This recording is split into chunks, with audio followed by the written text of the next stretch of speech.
But when you start thinking thoughts like that, that's positive energy that you're directing to your opponent that you could be directing to yourself. So the key is when you make a mistake, get mad. Get really fucking angry, okay? And make that their problem. Especially heads up. Your victim is in the cage with you. You are in the octagon. Fucking rip them a new one. G'day, legends. EQ Poker couldn't make it today. Ego Poker is here to give you the masterclass that you've been waiting for, but you never knew you needed. Solver's been real quiet since this video dropped. We're reviewing Tony G playing 5-10 no limit hold'em heads up. I believe this was 2007, the glory days. It's been all downhill from there. This is pretty much advanced, but let's give it a shot so you guys can have a look at it. Basically, you can be aggressive all the time here. You got to have control. Position, if you raise, you have momentum. It's about continuation on a check. Now you just want to check. You expect to take the spot all the time. Aggression, control, momentum. Etch these into your mind.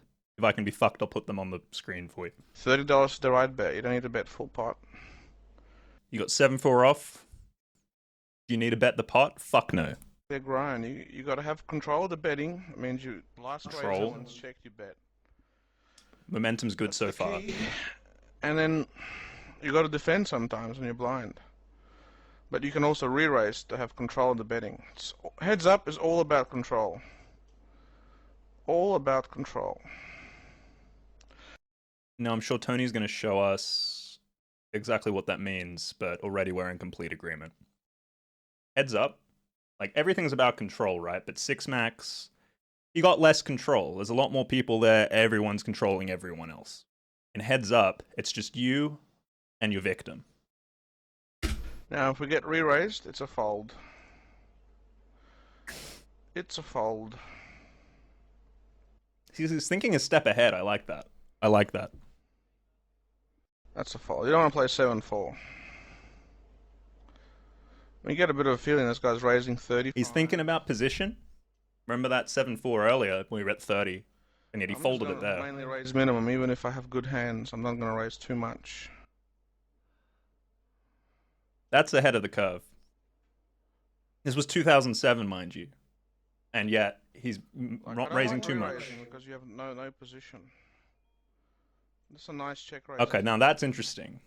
Now that's interesting. I think this is the first thing any of us in 2025 would consider doing differently. He's aware of the power of position, but this guy's raising more than he has to. He's raising 35, and he decides to call ace-king, not having position. That's an interesting play. Nowadays, we would consider just like raising most of Alex's strong hands because we're heads up and we want to play more money, like raising them for value. EQ Poker here again. Ego's left me here to do all the review. I just wanted to check in and confirm that what he is saying is actually true. So as we see, if we go to 100 big blinds, we do in fact raise our strong hands. Tony's on a different level, so let's see what he does there. Situation. And see, this is it. When he gets this flop, the guy keeps betting. This is where he brings in the control. Nice little check raise. There's nothing you can do. If he's got me beat, can't get out of the hand. That's a really good card. He bets real big here. That does invite some mistakes from his opponent. Yeah, I guess he was wrong. That card I might have even been able to check. He's thinking about his options. I like that. Everything's on the table, even when the hand is over. Okay, so now after that one, he's raising more. See, he was raising the minimum. Now he's raising more than the minimum. I'm just trying to understand. Just all about control. Control. Okay, it's about control. About control. Control. We've got the three things on. Almost everything's probably explainable by like control, power, momentum. I personally really enjoy Heads Up. I think it's a great game. It's the great game. Heads Up. It's the Cadillac of Cadillacs. Cards have very little to do with it. Still, I'll fold a few hands to appear to be tighter than I am, but I'm a pretty loose player. You and me both, buddy. You and me both. It's interesting to see someone, like a player of Tony's caliber, a player with this much power and control. He's still choosing to forfeit these hands at this point in the match. That could definitely change with dynamics, but that's fascinating. 6 is no good. See, basically, Like just every because pot of I'm his playing power king level. If is he had winning. less power, it would be like no brainer to like fold queen 5. But Usually having control, like slow play ace king, or that's a very oh, nice hand. oh, We need action. got it. You need it. You got it, Tony. Aces, do they win the races?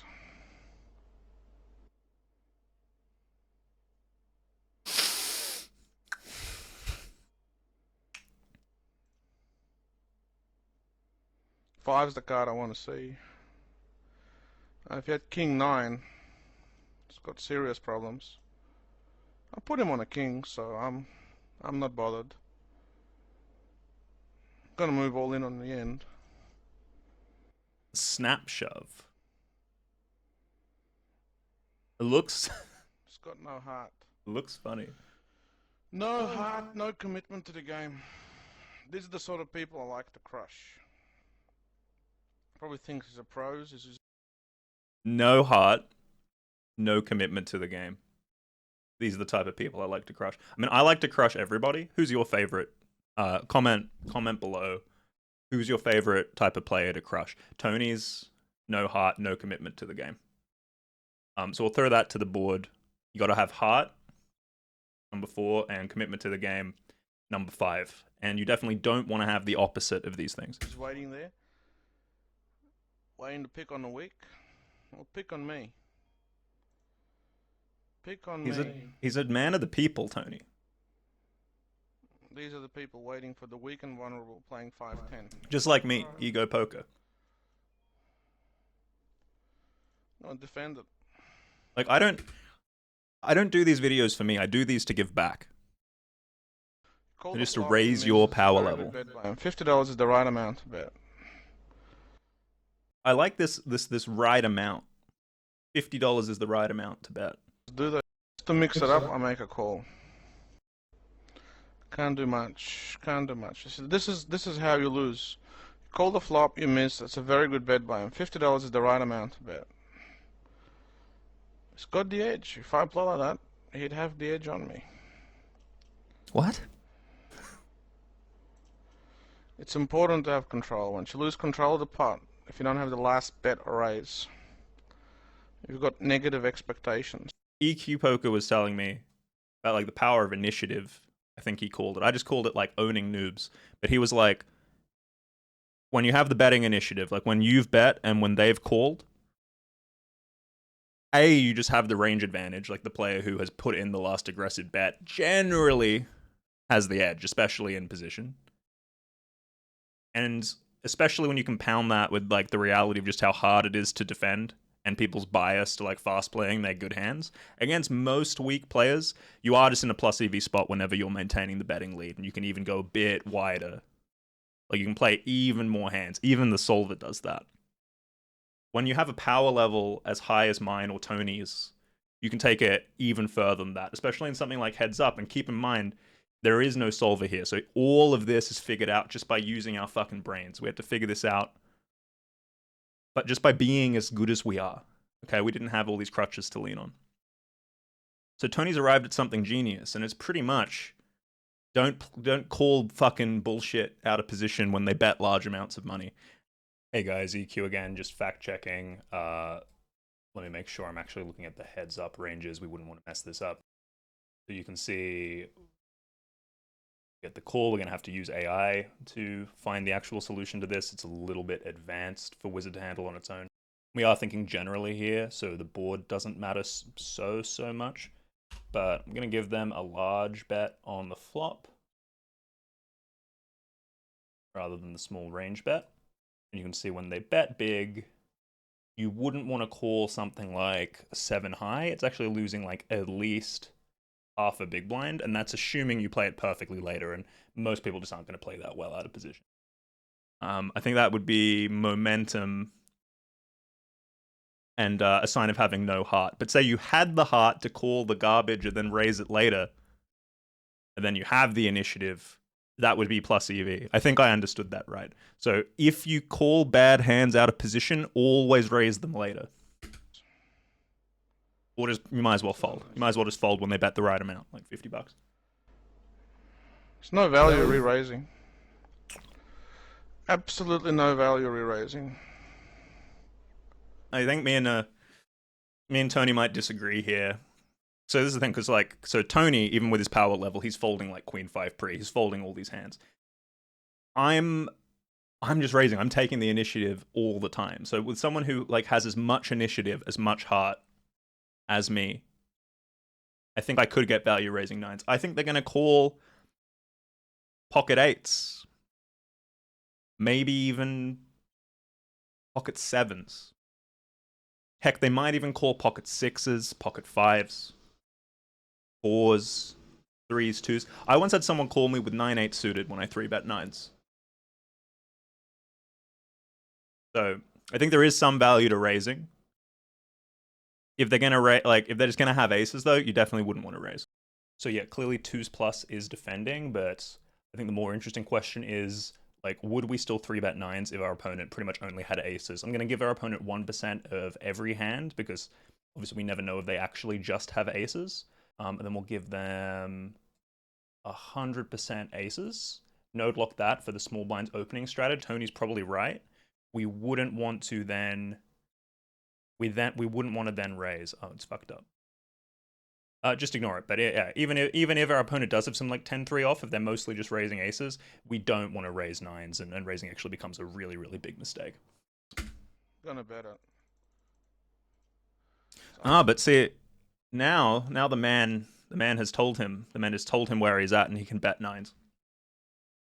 And so I'm not just talking shit here. Like, we both have very high power level, very different approaches. He's playing in 2007. In 2007, you could do a lot of this stuff. Back then, people were even weaker when they like checked in position a bunch. Like, this guy just clearly has no heart, no commitment to the game. So nines, he's just like, he's loving it. If this guy doesn't have a jack, he just wins. And that's still like how it goes. Like, nines is just a value bet, right? Like, anyone with half a brain can see that. Anyone with a triple digit IQ. But I believe genuinely there was even more edge to just calling the hand and letting them fuck up, like with a deep SPR. Unlikely he's got any of that board. He would have bet the turn. Basically, he's never calling me. He's always folding. So I could have had no hands up to now. He's never called me. He hasn't called me once. No heart, no commitment to the game. A lot of momentum here. All trapped. All right, and when you have as strong of a power level, as strong as an aura as someone like me, or EQ Poker, or Tony G, or Phil Hellmuth, you can do stuff like mix your game up, you limp, and you're like they're not playing some solver GTO thing, especially 2007. So like, there's a good chance this guy is raising too much and too weak. So you limp, you get that info, and now you can just trap them. Like, this is the white magic, this is the black magic, this is where you need to study the defense against the dark arts. I mean, EQ Poker's pretty solid at. I mean, I'm more of a practitioner of the dark arts, black magic, white magic. Red magic's also on the table. You just got to pick a school of magic. But yeah, raise your power level, momentum. I want to crush him.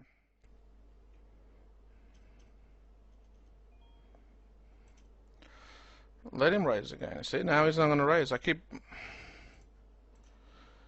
limping in. He's got to raise all the time. Eventually, I'll limp in with a big hand.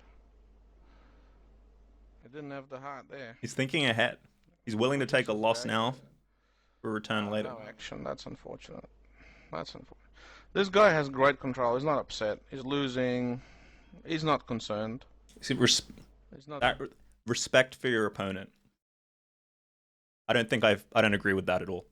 He's saying he's got great control. You've got no fucking evidence for that, Tony. Your power level is dwindling. You're being weak here. You're being weak. No, I don't like that. Your opponents are always bad and always dumb. I can't say this enough. Remember, say it with me, guys. My opponents are always bad and always dumb, and they don't know anything. It's all about power, mana level, magic, vibes, aura, momentum, heart, commitment to the game. Does Helg 1 have heart and commitment to the game? Remains to be seen. It's not impossible. But when you start thinking thoughts like that, that's positive energy that you're directing to your opponent that you could be directing to yourself. So the key is, when you make a mistake, get mad. get really fucking angry, okay, and make that their problem. Especially heads up. Especially heads up. Your victim is in the cage with you. You are in the octagon. Fucking rip them a new one. Not doing anything crazy. I'm gonna give it a call because I think I can take a stack here. If I Sorry, I got a little. I think I could take a stack. I missed. I missed. It's not a coincidence. Jack 10's a nice. Respect for your opponent, lose the next hand. Momentum's failing, power level dropping. They could be charting this. Ooh, he's trapping him. Suspicious bet by him. Bit concerned here. That's a great river. It's got to call me one time. Nah, this guy doesn't call. Look at him. I find it doesn't call the river at all. It hasn't called me once. I mean, I'd be calling with ace high in that spot. This guy's not calling. You always must bet. A pair on the board, you got to raise. See, like, this fucking EQ poker guy has been getting in my ear. He's been talking about balanced strategies. He's been talking about, like, sizing tells and shit like that. Tony didn't give a fuck about that, and he won a hand that EQ poker, he might have just folded that flop, depending. Fucking pot-sized donk.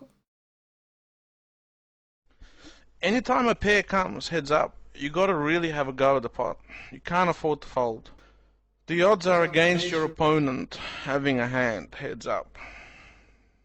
When the board is deuce, 9, whatever the board is, it's unlikely when it pairs on the flop. Yeah, so Tony is getting at something that every legend of the game knows.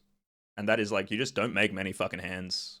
Even more so heads up, because you just have a wider range to begin with. But like blind versus blind and 6-max, all that shit. Like, all these wide range spots.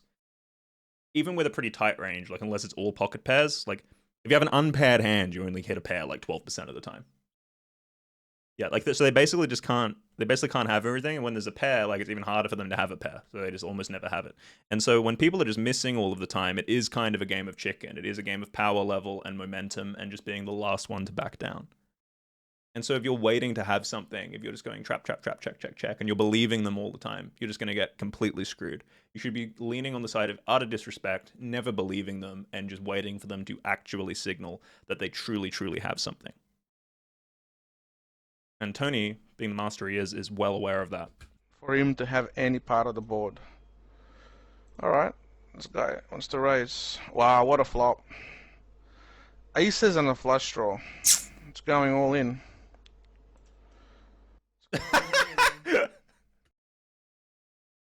Now that's power.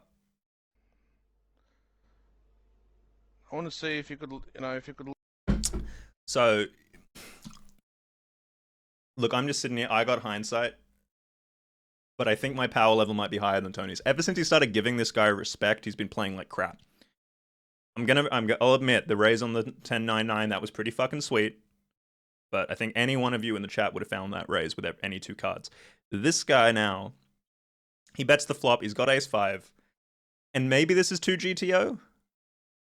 But I have actually put some time in the lab over the past few years. Unless your power level is so high that you know he has a flush draw and he's calling, I don't really like shoving. Like, you might as well let him bet the flush draws for you. Better aces aren't going to fold. A lot of flush draws are going to fold. Like, why would you're in position, why would you raise? Tony understands the power of position. So I think he's like, I don't fucking know. His brain is broken. He's given his power over to his opponent. I'm shocked at this. I haven't seen this video before. I kind of thought this would be a bit more of a masterclass. Yeah, I'm not taking the piss. I just want us all to be aware of how the power level, how the momentum, how the heart is shifting throughout this match. And you can see it. You can see. Because this is really where all the money is. Lay down. In that situation, I like to take the pot. Why? I like to take pots too, I have Tony. Confidence against him. I'm gonna check right. I'm starting to think I could play this guy heads up. I'd take either of these motherfuckers. 2007 or 2027. Raise him again. Just because the momentum's with me. It's also very dangerous. Just because I can't check raise him. I agree. Like, I agree with the momentum, Tony. But what about the momentum of just fucking coolering the shit out of them? That's what you're forgetting. Sometimes you get more momentum from winning bigger pots less often. You don't want to win the small pot all the time with every part of your range. But like again, I'm not taking the piss. I have the benefit of working with some of the greatest minds in poker, of having my GTO Wizard subscription, link Ego Poker below, actually EQ Poker. Yeah, no, if you've got GTO Wizard, you know that's just a mistake. So I'd say commit to a school, probably White Magic. If you don't have maximum swag, like Philip Hellmuth, great player, not a lot of swag. Black Magic if you got a hell of a lot of swag. Red Magic if you got a PhD and you just really like to fucking, you know. So pick a school of magic, then get your GTO Wizard subscription and use the GTO Wizard subscription to channel that magic, and you'll play better than Tony G heads up in 2007. That's a guarantee. What is this? This guy's bleeding money.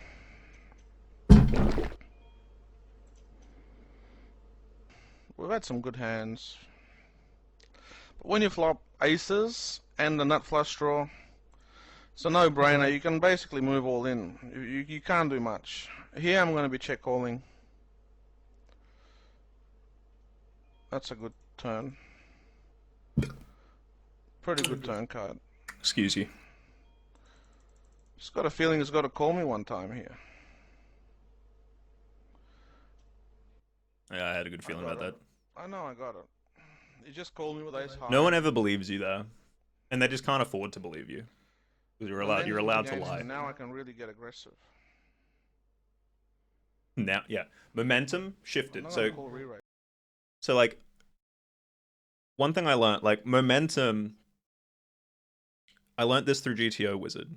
Momentum actually shifts throughout a hand. Like the card coming, the way it hits your ranges, the way it hits your image, can actually change the momentum. Your opponent checks, now that's your momentum. You're in the driver's seat. Tony is thinking on an entirely other level, which is like the story and the arc, the momentum of like the match. So when he bets and he gets called, the momentum is now shifted in his favor. So now he's going to carry this momentum into the next hand. Against a very weak player with no heart and no commitment, that's pretty sick because like you can absolutely own people. And I think that tilt factor, like, it's very, very real. But he was saying that this guy's really someone he's respect. So I don't know if him just calling and losing that one match is gonna help the momentum that much. But like you get 2 or 3 of those little jabs in, you can definitely get someone like wobbly. Momentum's against him. Now I can really get aggressive. I'm not going to call re-raise. Never call re-raises. It's really important. Never. Call re-raises. Never call re-raises. And wait for a hand to call re-raises. Again, GTO Wizard, sometimes you call re-raises. You could smooth call. Now I'm going to make a move. This is a pure smooth move call with your smooth brain. to get control of the betting. I'm going to make it 80. I'm going to make it $90. Now if he comes over the top and any flop I'm going to bet. It's just a pure move, this. Any flop. Now, if he calls, I know I'm beat. But this play would work 80% of the time. Don't do it often, but say 1 out of 7 or 6 hands with a 4-8 suited or something. Just a random hand, no ace in your hand. Re-raise and bet the flop. It's a very powerful play. It's a money maker. That's true. Play. It's a secret play as well. It's a secret play. It's a secret play. Back in 2007... raising a 3-betting a week hand and then c-betting was a secret play. So you saw that 4-8 guy raises, re-raise. You can't call. You have to re-raise because now he thinks he's on the defensive. Now if he's got kings, he's concerned. Now if he's got kings, he's concerned? Try to hit a 9. I mean on the flop, yeah. Have part of that board. Now I feel better about my hand. I don't see him having any part of that board. I'm going to have a little bet. I think I've got this pot. He could have not that little, mate. He could raise.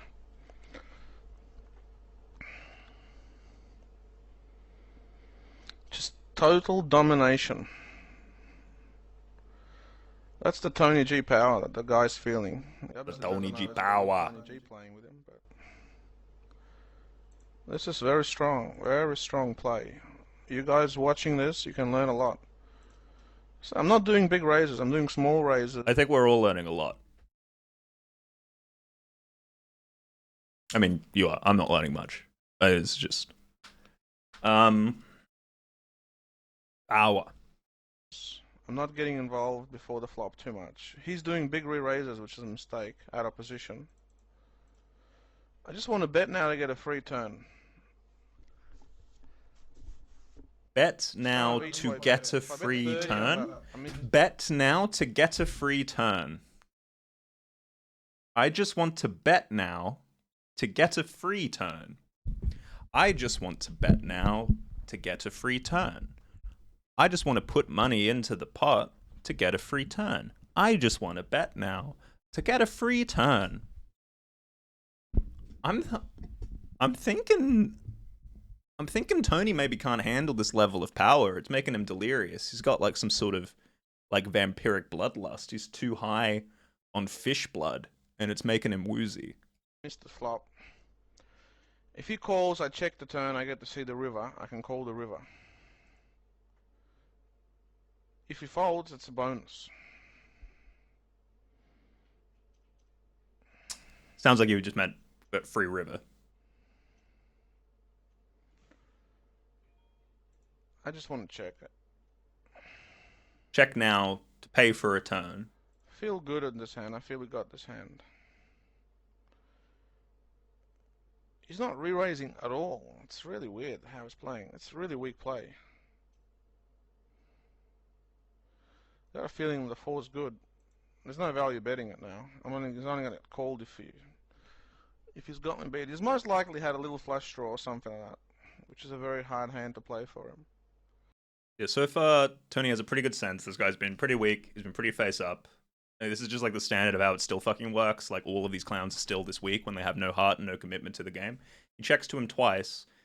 And so like he's just like, okay, I got a low hand, like I need to protect it. If you think I'm good now, just sort of buy it. Or in that case, get called by like ace high or some random fucking king of clubs, queen of clubs, or whatever the hell. And the guy just checks river. If he's not raising, if he's not checking strong hands, it is that easy. He checked you twice, boom, bet. Just bet fucking everything. Like, unironically, that got me to like near 2k and L on ignition before I actually had to start like thinking much deeper than that in quite a few spots. And so Tony has a good sense of that, and he's definitely taken advantage of it. The stuff like the 3-bet stuff, like there's a little more nuance to it nowadays, but like even Solver likes those plays. It's just they get even stronger, even more outrageous when your opponents are this weak, and then the only thing holding him back, because they're not thinking about balance or equilibrium or whatever, it's entirely about momentum, it's entirely about giving it away. You're saying, yeah, raise a weak hand like 1 in 7 times, and then they'll just probably fold the flop, and if they call, I'll just check fold. That's like 80% true for how Solver views the game. It just does all of these complicated things to like actually balance that out, and it is more nuanced, but most hands kind of play that way. That's the most common outcome when someone 3-bets and like c-bets an ace-high board. It's kind of funny to hear you got to call ace high. The 2007, like the attitude is the same, but the precision is just very different.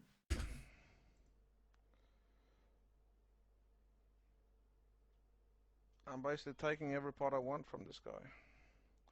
Any pot that I want, I'm basically snap fold the ace-10.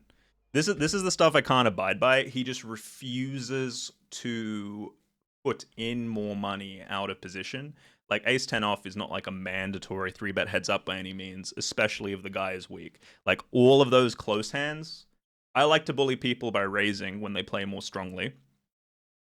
But they can also just be weak by like, if they just bet the flop mostly with strong hands and check mostly with weak hands, or bet the flop once and then give up and they don't bluff, like why not just call ace-10 and then just like play face up? You got to call ace high here. Or if the guy's going to fold 10-9 suited to a 3-bet or some shit, like why 3-bet it? I'm basically taking every pot I want from this guy. Any pot that I want, I put my hand up and I take it. I put my hand up and I take it.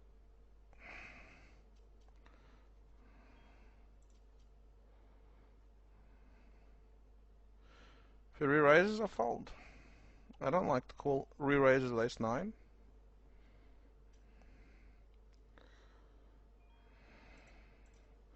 Always, you have to always bet. I'm only not betting sometimes because I'm sort of crushing him, so I don't want him to understand You do have to always bet. That's actually the law.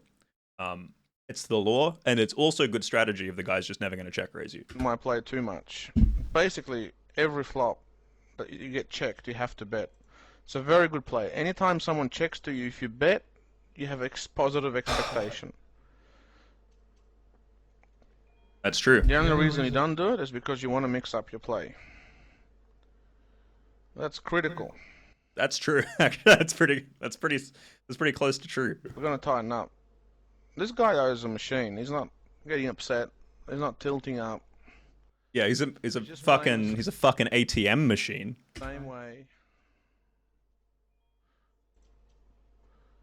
He's got great control. See, that's how you got to be if you want to be a player. Even though he's losing nearly $1,000 to me in about 15 minutes of play, the guy's cruising. He's not changing his game. He's got his strategy. He's got his strategy. Probably tightened up more. Cruising. That's how you gotta be as a player. Just donate. It's true though. He's not like just reacting and doing the opposite. Like that's. I remember playing in these days. Like I actually started with heads up hypers, in terms of like when I turned 18 and was like having any success. Like I was winning like $7 heads up hypers, $15 heads up hypers. And then 30 is when you start getting like actual pros who were actually kind of studying. And a lot of them were still weak, but 25 big blind heads up hypers or whatnot. There were whales and they would just do random stuff, click buttons, they'd be tight, but then they would shift crazy aggressive, they'd lose one pot, then they'd go completely fucking monkey tilt. And that was just happening all the time in these days because no one had a fixed strategy, no one had a solver to check anything. And so the emotional volatility was absolutely outrageous. And that's still true today for unstudied players, but even unstudied players can at least copy people around. They can at least watch great content like this on YouTube, like masterclasses that will just tell you everything you need to be an absolute crusher overnight if you find the right guy. But back then, no solvers, nothing to check, mostly just emotion and like solid game sense, solid psychology.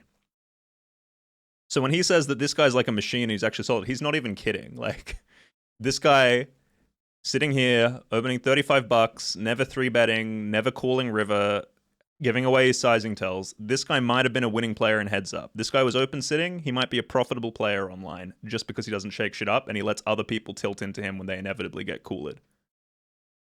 Same thing happens still in live poker with weaker players in subtler ways. Same thing happens online.